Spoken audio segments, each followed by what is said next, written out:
afternoon, everybody. I'm Terry Gibson. I'm the Government Affairs Director of the American Water Security Project and the organization's co-founder.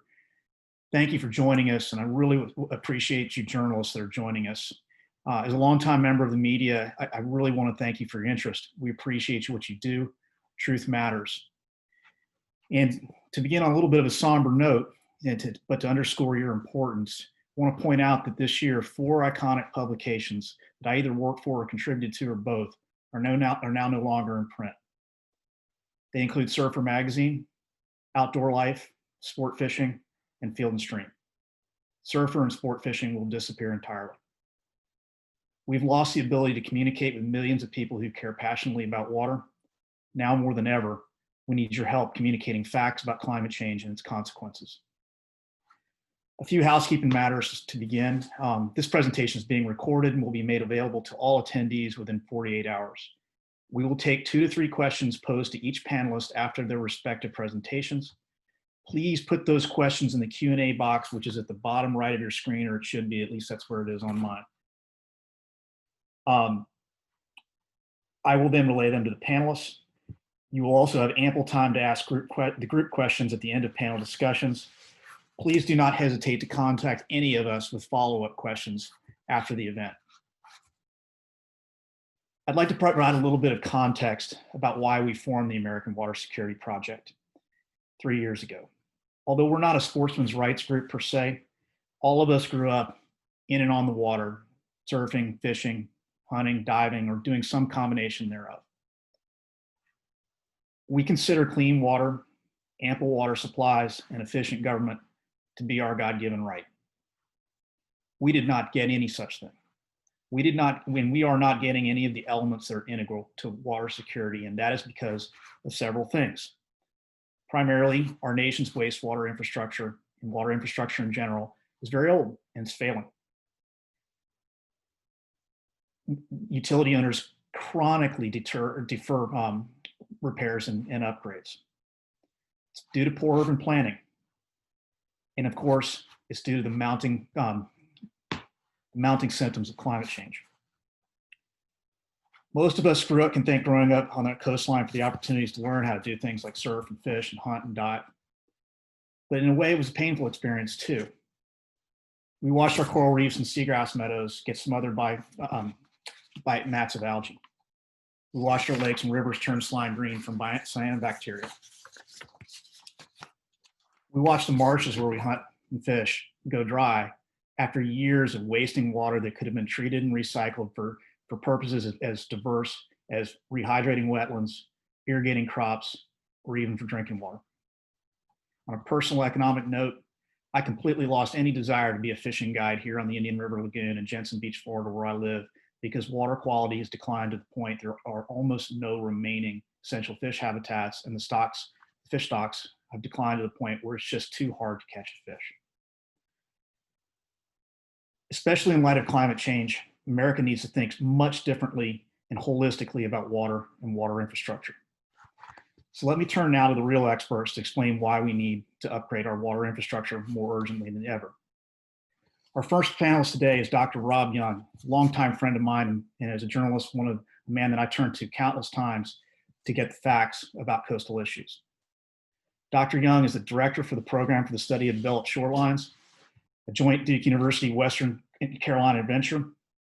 The program is a research and policy outreach center serving the global coastal community. Its primary mission is to conduct scientific research into coastal processes and to translate that science into management and policy recommendations through a variety of professional and public outreach mechanisms, including panel discussions such as this one. Welcome, Dr. Young. Thanks, Terry. Good afternoon, noon, morning, everyone there across the Zoomiverse. I'm going to sort of set the stage for today's presentation. I'm going to talk a little bit about how climate change and sea level rise are making the issues that my colleagues are going to follow up with, how they're making these issues worse.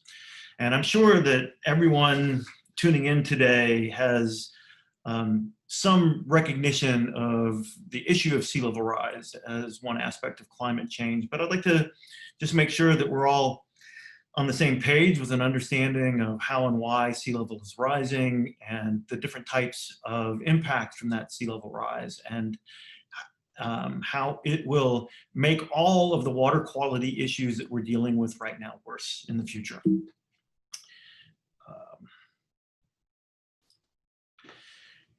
Whenever I talk to groups about climate change, I never like to show temperature data.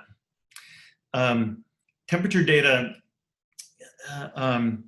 is really hard for regular folks to understand when the changes in temperature we're dealing with are so small, and it's really hard for people to separate the idea of weather from climate.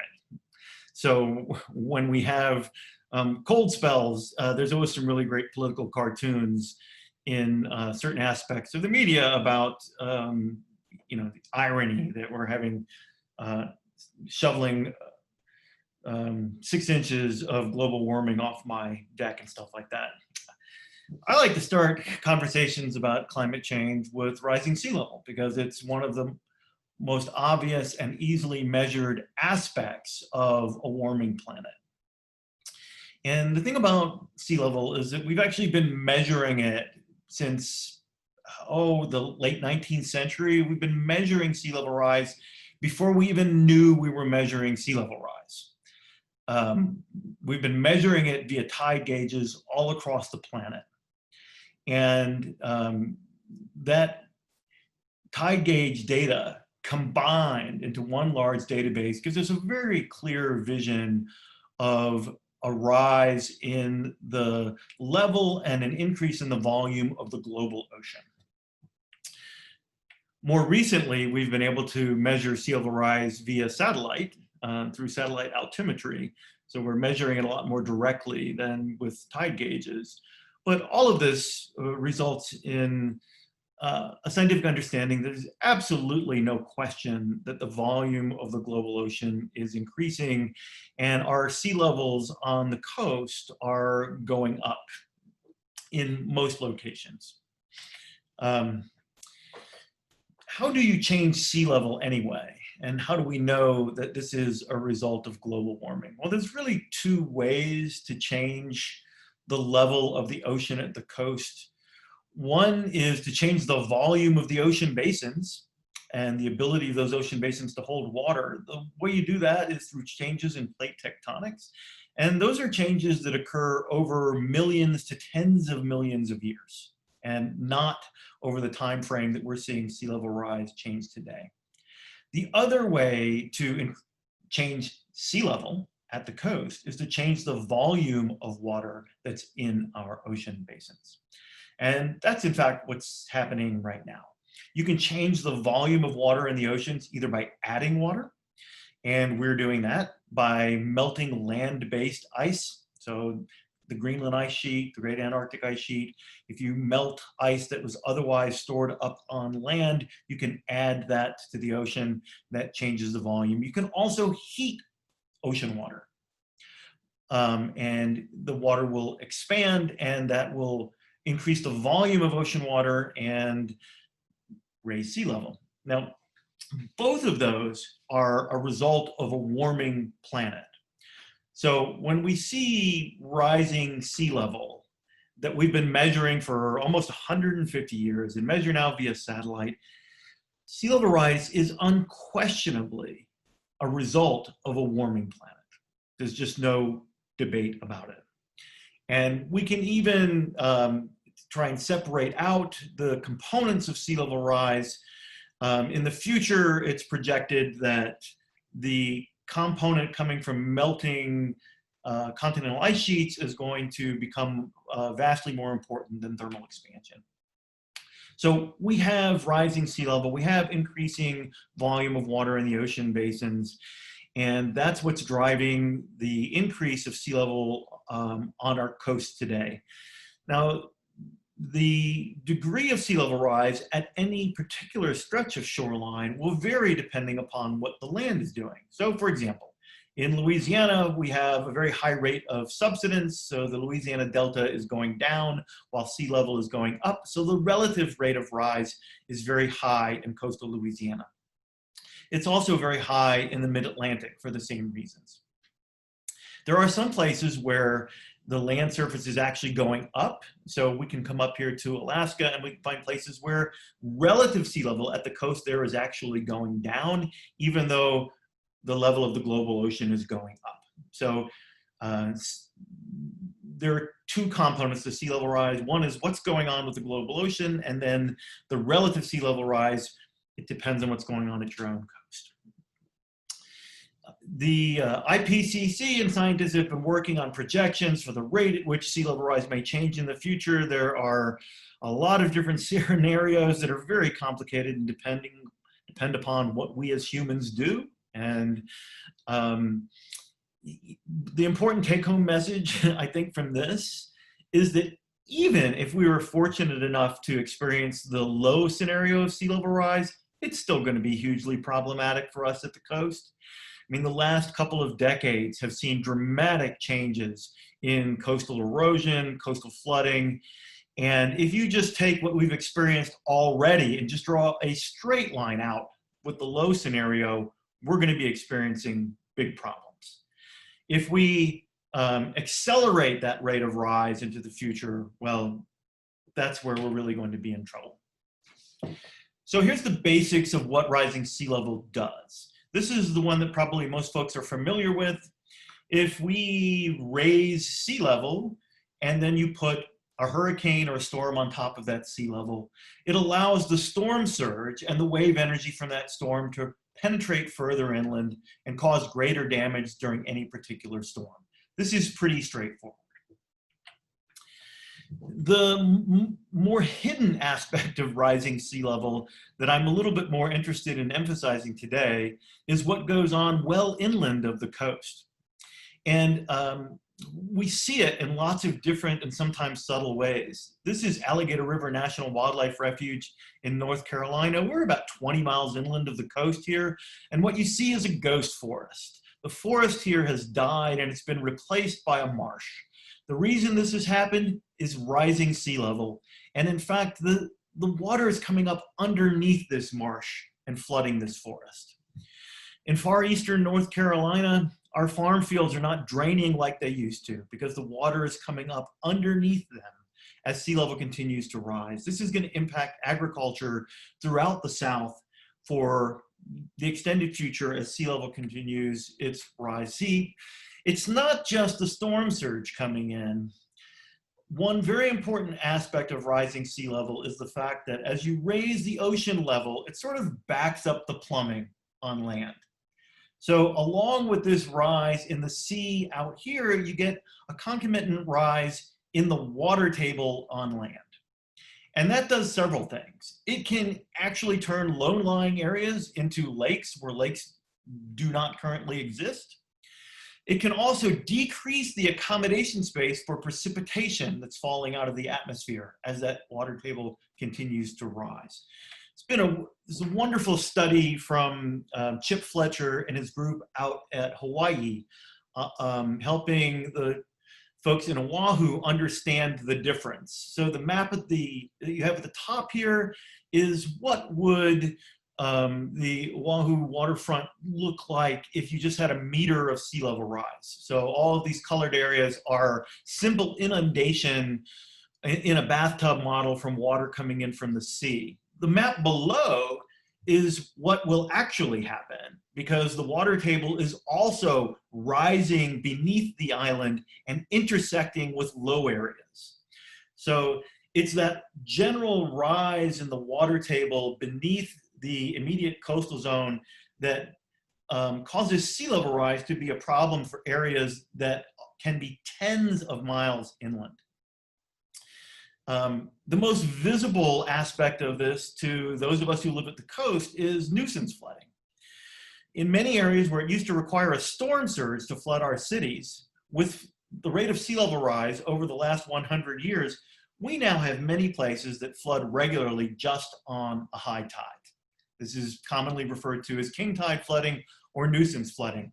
I could show you a million of these different graphs from cities going from Miami to Boston, but I'll just show you this one from Annapolis, where since 1950, we've gone from just a handful of high tide flooding days in a year to over 60 days of flooding in some years now in Annapolis because of sea level rise. Sea level rise bringing water inland in ways that it never has before.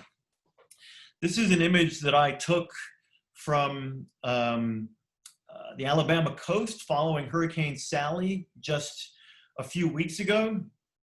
All of what we're looking at right here should be dry and is normally dry and sandy. And these barrier islands now, especially the low-lying barrier islands, have such a high water table beneath them that there's just simply no place for the precipitation to go when it rains. So we have a lot more precipitation-driven flooding, and it takes a lot longer for that water to go away after a storm. This is sea level rise. Sea level rise is not just about what's happening right here at the shore. Sea level rise is happening all over the coast. And the bad news is that both of these aspects of sea level rise, increasing ferocity, intensity, and heights of storm surge, further inland penetration of waves, more precipitation-driven flooding, these are a threat to the obvious water treatment infrastructure. We have a remarkable number of water treatment plants, sewage treatment plants that are at or near sea level on the US East Gulf and West Coast of America. But also, they cause a problem for probably tens of millions of septic systems that are also in the coastal plain. If you take a look at this other cartoon that I have here, you can see the ocean is way over here. You raise sea level, and it takes the water table up, and that water table can begin to intersect with the septic fields that are required for proper processing of the wastewater in our septic systems. So up and down the east coast of the US, rising sea level is at this very moment, and has already for a couple of decades, been making our septic systems inoperable, and will continue to do so into the distant future. There are some localities that have already spent some time trying to quantify the scale of the problem, where the problem is, and what it would cost to fix it. But those localities are far and few between. Just a couple of final thoughts about what the basic problem is. So one of the main problems is that we are still causing way much more harm than we're doing good. And here's an example from outside the country. This is Benidorm, Spain from 1978. And this is Benidorm, Spain today.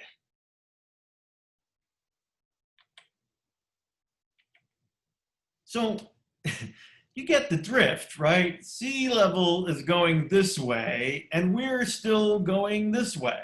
And we're building on top of all these vulnerable areas. That's not just in Spain that this is happening, of course. This is Charleston County, South Carolina, Mount Pleasant. This is one of the fastest growing counties in the United States of America. And all of the new subdivisions are going in right about at sea level, right along the marsh fringe, in a place where they should not be, where they immediately become another problem for the maintenance of utilities and for future storm damage. The other important point I want to make is that most of the time when we talk about coastal resilience, we're talking about building seawalls and reducing damage and things like beach nourishment projects to try and protect oceanfront property. Well, you can do all of this you want, and we spend billions of dollars on beach nourishment projects to hold shorelines in place. It doesn't do anything to solve the problem of rising sea level in our water treatment and water infrastructure and all those septic systems. It doesn't do anything. So sea level rise driven nuisance flooding and increased storm surge is really causing a continuing water quality crisis at the coast. And what we're going to hear about from the rest of the presentations today. The other thing that's important to keep in mind is we can't fix all of this. So yeah, we have to fix some of that water infrastructure, but the fact of the matter is we cannot guarantee that everybody can stay where they are everywhere, and we can protect the property and keep the water clean. It's too expensive and it's impractical. Finally, where do we start? Well, first we need to do no more harm, and we're not very good at that. And then we need to identify those places that, well, quite frankly, we may just need to walk away from. It's hard, but we need to start taking those problems very seriously. So thanks very much for your attention. Thank you, Rob. I have one question, and please y'all don't be shy, but there's one question in the box, and that question is, let's see, does the type of soil matter in terms of the efficiency and efficacy of the septic tank? Sure. There are some places where the soil is great for trapping and filtering the nutrients that we want to get out of that septic tank effluent. And there are some places like much of Florida, places in North Carolina where there's very little organic material, there's very little clay, the water moves very easily, and you're essentially straight piping nutrients into the local water systems rather than effectively cleaning it. So yeah, the material matters too. Well, thank you, Rob. And if anybody thinks of more questions for Dr. Young, again, we'll be doing a longer Q&A session at the end of this. So next I want to introduce Dr. Peter Burrill. He is the Science Director of the American Water Security Project. As I've known, I think I've known Rob as long as I've known, I'm sorry, and I had questions when I was writing articles trying to explain to outdoorsmen and women what was going on or going wrong where they recreate or attempt to make a living. Dr. Burrill is based in Melbourne, Florida, grew up on Florida's Atlantic coast. He is a biogeochemist who has published extensively on the impacts of land-based pollution sources on estuaries and coral reefs. Most recently, and perhaps most importantly, he published a paper called Widespread Sewage Pollution of the Indian River Lagoon System, Florida, resolved by spatial analyses of macroalgal biogeochemistry. It was published in the Journal of Marine Pollution Bulletin in 2018. This paper has major policy implications. And since its publication, most of the utility owners, most of the local governments along the Indian River Lagoon here have accelerated efforts to do septic to sewer conversions and to basically make their master wastewater collection systems more climate proof. So with that, I will turn it over to Dr. Burrill. Thank you, Terry, and thank all of you for making some time today. I hope that what we're telling you and sharing with you is informative. I'll have us go to the first slide, please. Excellent. Okay, so finishing up with Dr. Young's talk and the problem of wastewater being in climate prone and high water table areas. One of the major consequences, as Dr. Young pointed out, is the mobilization of nutrients to the coastal zone. Many of us have become very familiar with the word HAB. I'm showing you a slide here of some images from the mid-90s when I first got involved with this issue. And we developed a initiative, federal initiative in Washington called the EcoHAB program, Ecology and Oceanography of Harmful Algal Blooms. And the panel on the right, I apologize for the clarity here. The configuration of the US in the green was before 1972. And in the blue, it says present. And that was present day circa 1995. And what I want you to notice on there is that areas around the US coast, and actually this would include inland, where our waterways are experiencing novel and persistent toxic algal blooms, some phytoplankton blooms like the red tide you see on the left, or they could be seaweed blooms. The point of this slide is that harmful algal blooms have gotten more common and more persistent around the United States and around the world. Another thing I want you to notice from this image also is that we tend to get these blooms in areas where we have our largest population centers, the Northeast, California, Texas coast, Louisiana, and Florida. These are also a lot of our population hotspots. So the theme I'm going to weave through here today is what was prompted by Dr. Young, and that is We're seeing increased nutrients coming to the coastal zone, and what are the consequences of that currently, from the past, and as we move into the future. Okay, next slide. Well, this is a slide coming to Florida now, talking about harmful algal blooms that I presented to gubernatorial candidate DeSantis in the fall of 2018. Florida was literally experiencing what we call a Crayola box of different types of harmful algal blooms in the summer of 18. It became a very significant issue in that race between two candidates. And the issue came down to who would be the best at stopping the blooms. To go around and pan in this picture, up in the top right is the St. Lucie River with the notorious guacamole-thick cyanobacteria blooms. To the north, in the Indian Rub Lagoon, and the bottom left pan, is the brown tides of the Indian Rub Lagoon. Up above that is Southwest Florida, that was experiencing very significant red tides that were coming all the way to the coast. And to the bottom right are blooms I have been studying very closely for the past 20 years or so. And these are seaweed blooms, as Terry Gibson mentioned, in our estuaries and our coral reef communities in South Florida. But again, this is an example of the state of Florida all the way around. No matter where you were in the state of Florida, we were blooming. And these blooms are becoming more common for people in our communities. It's affecting them, whether it's a stinky bloom, whether it's messing up fishing. There are serious consequences. In the middle picture are a consequence of these blooms. And my dear friend Ann, you can see in the bottom of the middle picture, spent a large portion of the past decade pulling out dead manatees that succumbed to biotoxins from harmful algal blooms in the Indian Rub Lagoon that also caused, as you can see above her, dead fish kills all over the Indian Rub Lagoon, but also places like Southwest Florida. When the red tides come in, we get major fish kills, we lose birds, we lose manatees, we've lost a whale in the last big red tide bloom. So those of us in Florida and certainly around the United States, harmful algal blooms have become more common in our vernacular and our interest in terms of asking our leaders to respond to them. Next slide. So again, why is this happening? I can speak as a Floridian who's lived in the state for over 50 years. People love to be on the coast. As Terry said, we come here because we love the coast. We want to recreate, we want to fish, dive, snorkel, or just have great scenery. We have loved Florida to death. Most of the 22 million people in the state of Florida are right on the coast. So what are the results of that? Well, not only does our food come to us in our grocery stores at the coast, but we consume it, and our waste are also discharged right on the coast, as Dr. Young said, at many wastewater facilities that are literally within a stone's throw of the waters.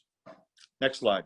This is a picture of one of the sewage outfalls about a mile off the beach in Palm Beach County.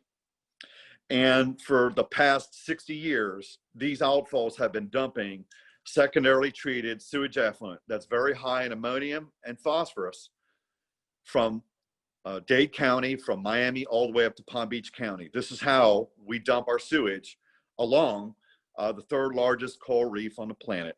I've spent a lot of my career looking at the blooms of algae that are feeding off these, again, nutrient-rich sewage discharges that are literally being dumped right off the coast. Appropriately, we have published these results, linking these nutrient discharges to algal blooms we published in the journal Harmful Algae.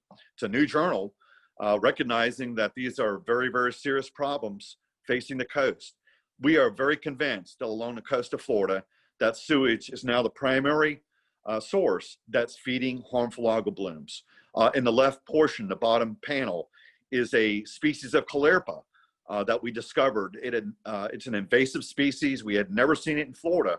And right on this reef tract, not far away from these outfalls, we found this species blooming all over the place one summer where we had never seen it before. So the nutrients from these pipes, septic tanks, wastewater dumping are causing dysfunction, as I'll speak about further here, but they are causing blooms and are changing our estuaries, our coral reefs, and we have invasive species covering corals, as you can see in the upper right-hand panel, places we came to really enjoy, as Terry said earlier. Next slide. Well, what is the process? Okay, and I think that this is where we have to talk about the science and the process that causes algal blooms. Why are the wastes from our septic tanks and our outfalls and our sewage dumping, what are they doing to our coastal water bodies? To put in very simple terms, I like to use the simple analogy that nutrient enrichment from nitrogen and phosphorus from the coast enters our coastal waters. A little bit of nutrients actually stimulates productivity of phytoplankton and fisheries. So the parallel is this. While one candy bar might be good for us, and I'm a runner, I like to have a candy bar before I run a race, but 10 candy bars is no good. If you eat 10 candy bars, you're going to get sick. We are feeding our coastal waters with thousands and thousands of candy bars full of nitrogen and phosphorus and organic matter. And what this is doing is causing major consequences to our food webs. These algal blooms are producing toxins, they're killing fish, they're robbing oxygen on the bottom. We are losing our fisheries, clams, crabs, oysters in our coastal waters. They are reducing oxygen levels that are killing seagrasses. So as Terry said in the beginning, a lot of the things that brought us here that we enjoy in our coastal waters are being robbed from us by these nutrient loading events. They're taking away oxygen, they're reducing habitat quality, but further, the direct impact of sewage into our coastal waters is also delivering a lot of harmful pathogens. I'm going to speak more directly about this in a moment, but we're seeing MRSA, we're seeing human viruses now becoming more common in our coastal waters. These are also impacting our food webs. So they're impacting fisheries, and as Dr. Kirchhoff is going to speak about in a moment, it's going to affect our ability to actually culture and do aquaculture in a coastal environment also. But let's move on to our next slide. So what are these patterns of distress around the coast of Florida? As I mentioned, we have bacteria problems with fecal indicator bacteria causing beach closures in our urbanized coastal waters. Look around the state of Florida, the Miami area, the Keys, West Florida, Daytona Beach. These are some of the most popular beaches in the world. They're being impacted by sewage and increases of human pathogens. They are closing historic shellfish beds by having fecal pathogens in our shellfish. It's a problem. If you look to the right, our dolphins and our turtles are being impacted by sewage pathogens. We have swabbed at Harbor Branch Oceanographic Institution, my former alma mater, has found human pathogens, MRSA, Pseudomonas. These bacteria that are traced back to humans are now showing up in these animals. There's only one way they're being delivered, and that's by human sewage. But also look around the coast of Florida, these things you've heard about, fish kills, die-offs of coral reefs in the Keys, as I pointed out, off the Palm Beaches, dying reefs from sewage direct impact. These are all serious issues. We are not only impacting organisms, we are impacting whole ecosystems. They are suffering catastrophic demise as a result of human wastewater being directly impacted our water, or indirectly through septic tank seepage and groundwater mobilization. So let's go to my last slide here. What does this all mean? How is it related to climate? I also had an opportunity to present this slide to incoming Governor DeSantis. And in late 2018, we had just experienced the consequences of Hurricane Irma, which was a very, very strong hurricane, came through the Caribbean as a Cat 4. And when it hit Southwest Florida, it caused catastrophic wastewater infrastructure failure. As the Bloomberg News pointed out, Floridians were swimming in sewage. If you look at the bottom image, our communities were flooded. Our wastewater was in those floodwaters. Florida has an $18 billion wastewater infrastructure need in this moment. As Dr. Young pointed out, with more Cat 4 hurricanes, with more sea level rise, more of our coastal communities are going to be threatened by inadequate wastewater infrastructure. So the problems that we've had in our ecosystems and with our public health and our public health threats to marine mammals and organisms that we enjoy are already happening. And with climate change, these problems are going to get worse. So I hope I wasn't too doom and gloomish, but my tact is to always be upfront and honest, present the best scientific evidence. But this is where we are in Florida. These problems are not unlike the problems happening around the rest of the United States and the rest of the world. Thank you, Dr. Brill. We have one question for you. And of course, it involves Everglades restoration. So we'll put you on the spot here. The question is, how does nutrient discharge from agriculture, such as agricultural production in the Everglades agricultural area, compare to coastal sewage and contribution to these blooms? And is there a way to control for either when investigating this issue? Yeah, that's a good question. And Florida has changed quite a bit. Decades ago, we were dominated by rural communities, farming communities. We now have a large proportion of the land use in the state of Florida has gone urban and suburban. And as I mentioned earlier, most of this is along the coast.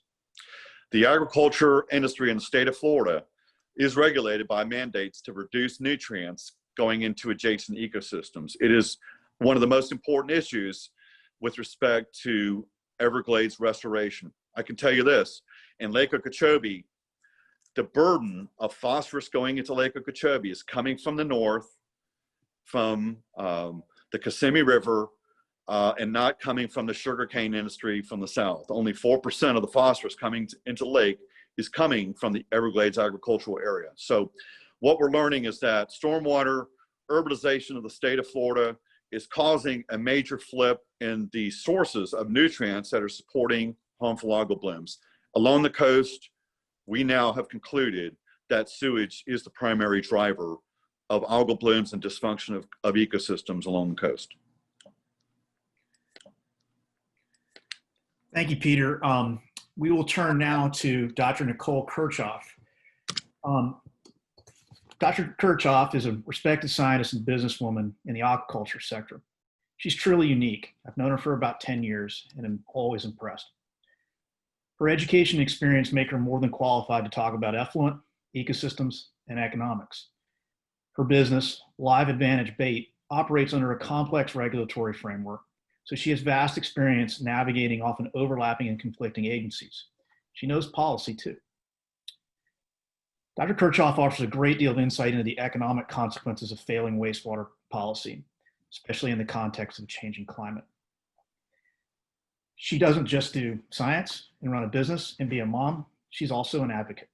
So right now in her own community, she's trying to get that community to put 700 homes and businesses that are on septic tanks and putting contaminating, polluting sewage directly into the Lake Worth Lagoon onto a master wastewater collection system that is climate smart. With that, Nicole, I'll turn it over to you. Thank you, Terry. I started my business after about a decade of working in commercial aquaculture abroad and domestically. And when I moved back to Florida, I decided to start it in bait fish, which most people think is quite an odd aquaculture industry, and it is. We're quite unique. But when you look at the economics of bait fish in the United States, it makes more sense. Live bait fish in Florida alone, sold for recreational fishing, is a $274 million a year industry. It's $274 million a year is spent just on live bait in Florida to go fishing. Of that, there's about a 30% market gap. And that's because all of those fish, until my business, came from the wild. We started in 2013 and we chose a location on the national estuary of the Lake Worth, Indian River Lagoon. And that's because aquaculture is very reliant on clean, reliable seawater. We also chose that location because it is in the middle of our chosen species, pinfish, native range. Since 2013, we have unfortunately been subject to a number of big events due to climate change. We've had 2 Category 4 hurricanes. The hurricanes themselves not causing much damage, but the several weeks to months of closures of the water and high bacterial loads have caused quite a bit of damage. And numerous harmful algal blooms, including quite a big microcystis bloom in 2016 that caused over $100,000 worth of damage to my farm alone. All of these issues have caused basically a collapse of the wild bait fish in our area, and in many places that have also been subject to quite extreme weather events because of climate change. So one would think that should be great for me. I don't have any competition anymore. I'm the only person in the game, but it's not. Because the same reason that the wild fisheries have started to collapse is also where my customers lie. In the state of Florida alone, there are over 4 million anglers spending about $6.6 billion in this recreational fishing industry. There's also about $1 billion spent in commercial fisheries. All of them have been impacted by the same reason why the wild bait have disappeared.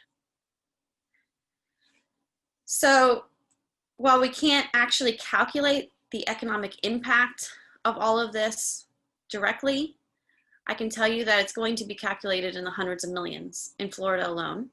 And that's because we have many closures now, like I said, from high bacterial loads or harmful algal bloom toxins. We have mass mortality events of fish and or habitats. And we have scared consumers that hear all of these things about toxic water, harmful algal blooms, and either they don't want to eat the animals that come out of a potentially toxic area, or they don't want to even touch the water in a potential toxic area. But the good news in all of this is we could potentially change us around. Like we were saying earlier in this presentation, all of these areas are adjacent to urban developments. Urban developments are a source of a great deal of these pollutions. In a report from the Select Committee on Climate Change, recently they advocated to pay for these upgrades through a price on carbon. Economically, for my business, this completely makes sense. That's because 13% of all electricity generated in the United States is spent on plumbing, treating, and moving around water.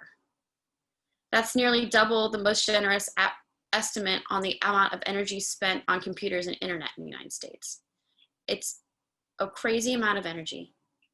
But if we put a price on carbon and we innovate and we get a consumer philosophy that values clean water, we can easily translate these infrastructure upgrades and these technological innovations into revenues and repaired economies for working waterfronts, fisheries, aquaculture, and the associated tourism associated with all these businesses. So, throw it back to you, Terry. So, and I think the person that asked this question must have known something about the pinfish, the species of baitfish that you've raised and their importance. But the question is, let's see if I can read my own chicken scratch. What are some of the species commonly targeted by your customers that have lost this pinfish as an important forage source? I think they're looking to see, okay, there's the question again. And yeah, what is the economic cascade of losing pinfish? So pinfish are the most common marine bait fish from Texas all the way up to North Carolina. And they have several layers of economic value. The first one is because of their ecological niche. They live mostly on seagrass beds, and there's a chicken before the egg scenario in seagrass beds. Pinfish eat epiphytes off the seagrass blades as part of their life history. Therefore, they're like farmers of the seagrass. So in some areas that have lost seagrass and pinfish, we don't know which one disappeared first. Was it the seagrass, or was it their farmers that keep them clean? Because they are the most common fish in seagrass communities, they become the most common prey source for a lot of small and adult size commercial and recreational species. And this goes from tarpon to snook to spotted sea trout and all the other fish that come in and out of the estuaries. They're the most common prey. But then part of this pinfish's life history, when they get older, they go offshore to reproduce. And this movement from inside the estuaries where they eat the seagrass, they take those nutrients offshore. And when they do that, they also become a really important food source for gad grouper and a lot of the other big species in the offshore reefs.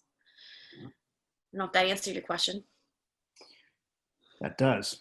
I think it answers the question. Okay.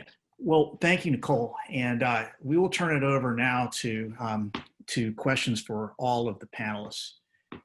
And I have one that I think is probably already that's probably best for Dr. Young, and it is not exactly related to the topic at hand, wastewater pollution at the hands of climate change, but it is germane still. And it is how long before the Everglades National Park becomes a saltwater marsh? Rob, you want to take a stab at that? We're at this moment doing vulnerability assessments of all the infrastructure in Everglades National Park with our partner, the National Park Service. It's a part of a big project that we've been working with NPS on for many years now. And there's no question that Everglades is experiencing sea level rise and some very rapid change. And there's also no question that some of the glades has already changed from what was more freshwater, brackish water marsh to salt. And those changes are happening on the edges, and some of that salinization is happening underneath the glades, just as I spoke about earlier. How long the most of the park changes, that's a really difficult question to answer, because we don't really know what the rate of sea level rise in the future is going to be. And we don't know the degree to which the state of Florida is going to sensibly control the freshwater influx into the glades that keeps the very slow river of fresh water running. It's something that we are monitoring very closely. The change is already happening in some aspects of the Everglades. But the answer to that question, to some degree, is within our own ability to control. I mean, if we work rapidly to address the root cause of global climate change, and if we do science-based management of water, then we may not lose it all still. But, we have to act now. That's probably a pretty unsatisfactory answer to that question, but there is no straight answer to that question, not yet, at least. Okay. And this one's probably best answered by Dr. Brill, but please, anyone feel free to chime in. But the question is, what should communities do to fix their plumbing? Well, I think, Terry, you pointed out earlier that planning is an important part of this. One of the most important things that as scientists that we need to do is to make our leadership aware of the seriousness of these problems and compel them to act. So in terms of communities and what people can do, I would say, in the state of Florida, we've done very good in the past couple of years. The sad part is it took harmful algal blooms, catastrophic decline in our ecosystems for people to say, look, irrespective of what you thought the source of the nutrient pollution was, that we've got to stop it. So the good news is, I think, from the governor down to local communities, in all fairness, we have some very delicate ecosystems in the state of Florida, like our spring sheds.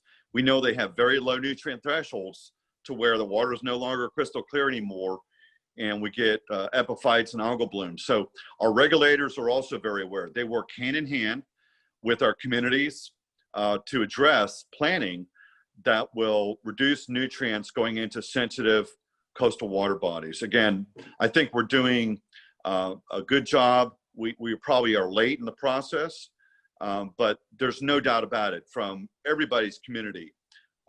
If you look at your adjacent water body, if it's an impaired water body, then it's very explicit that there needs to be some nutrient reductions to see the improvements in water quality in terms of decreases in chlorophyll, cleaning of the water, and increasing in seagrass and adjacent coral reef habitats. We're not going to have that happen unless your leadership is dedicated to minimizing nutrients that are causing these problems. It all starts with planning and funding from the state and federal government.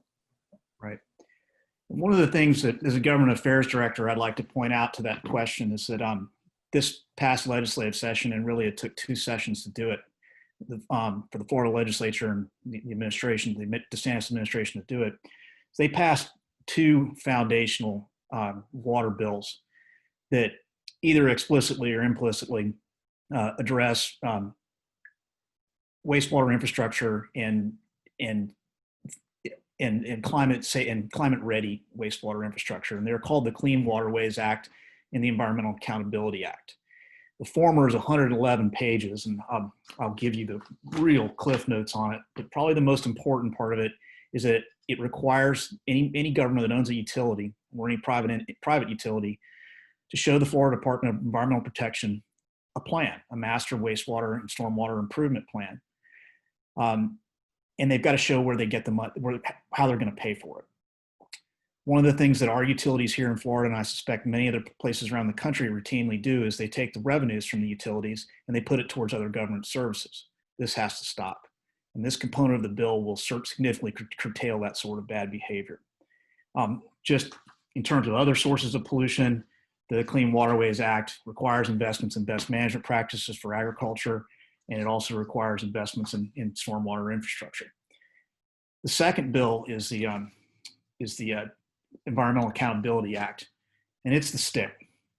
While the Clean Waterways Act contains a pot of money that's a carrot to help utilities do the repairs and upgrades that are needed for climate-ready infrastructure, the Environmental Accountability Act doubles the fines for spilling sewage, and it also addresses other polluters in terms of industrial pollution spills and dredging, turbidity violations and such. So, one of the reasons why we asked y'all to join us today is to point out that although things are probably worse here in terms of harmful algal blooms and contamination from sewage pollution in the state of Florida, they're a problem everywhere. But the good news is that Florida, which is obviously one of the most politically important states in the country, just did many of the right things to address this situation. And these bills can be used as models. They can be customized to the needs of individual states. So we hope that people will think about the Clean Waterways Act and all its imperfections, and the Environmental Accountability Act with all of its big strong stick, and take it to wherever you're living and working, and hopefully get to work, use those models to clean up your own backyards. Let's see, we have a couple more questions here. I have one I think that's probably best for, I'm gonna, probably best for Dr. Brill. Is sewage, the nutrients in sewage pollution, are they worse? Sorry, let me see how the person phrased this question here. Are the nutrients in sewage pollution worse than an agricultural fertilizer in terms of fueling harmful algal bloom? Well, that's a good question. One of the problems with nutrient pollution from urban sources, these wastewater sources, that the concentrations are exceedingly high. So if you have a sewer line break, or if you have a failing septic tank, you have concentrations of ammonium and phosphorus that adjacent groundwaters and surface waters and coastal ecosystems have just never experienced before. The problem with agricultural pollution is that it tends to be more widespread and larger. So the impact of, let's say, an ag effluent discharge in South Florida would be that these are very sensitive ecosystems down there. And to attenuate, for example, phosphorus down to 10 parts per billion, that water must go through a very intensive filtration system, whether it is a shallow, clean water body that has emergent vegetation in it, that's going to take up nutrients. There has to be a process to attenuate those nutrients down. The problem in our coastal waterways is that the concentrations and the volumes are so high collectively that there is no dilution to wastewater pollution to a level where it doesn't have impacts. And I'll just give you another example. In the Florida Keys and all the way up on the reefs through the Palm Beaches, we've seen impacts and growth of toxic algae on reefs that are so far away from the particular sources. But when we look at using techniques to identify what source is fueling the blooms, we still see that sewage is a primary driver. It tells us that we're not diluting sewage enough from the point sources and the non-point sources in terms of their impacts on coral reefs and algal blooms in coastal waterways. Okay. And there's a follow-up question to that is, how do you tell the difference between nutrients that come from agricultural sources and wastewater sources? Well, the best thing that we can do is to use a suite of indicators, what I call a toolbox. One of the benefits of wastewater is that it's not just nitrogen and phosphorus in there. There are pharmaceuticals, there are genetic markers, there are a lot of things that we can now use to identify wastewater. On the other hand, fertilizer from agriculture is pretty distinct in its signatures in terms of what the constituency of it is, what is in there with it. So we now, with advanced technology, have better ways than we ever had to discriminate agriculture nutrient effluent from sewage wastewater effluent in urban areas. And in fact, just to take this a little bit further, we can look at the incorporation of nutrients into bioindicator species such as macroalgae and seaweeds, and we can tell what type of nitrogen is fueling those blooms, whether it's natural or whether it's from agriculture or whether it's from a source of nitrogen fueling the algae. So we can tell the difference. These techniques have been used all around the world, well published, and we've used them extensively on several different bloom problems in Florida, discriminating sources. Thank you, everyone. I'm being told to wrap up the questions. If you ask a question that I didn't get to pose to the panelists, please email us and we will get you an answer to your question. We don't mean to be presumptive, but like I said, our media sources are disappearing, and we really need to get people to wrap their brains around the severity of the issues related to climate change and wastewater pollution, and the need to recycle that water and to use it for positive things. Again, we need to think holistically about it. So anyway, I think, Brandon, if you want to flash the questions here, yeah, people will take a screenshot or anything else. These are the kinds of things that we'd like to educate people about.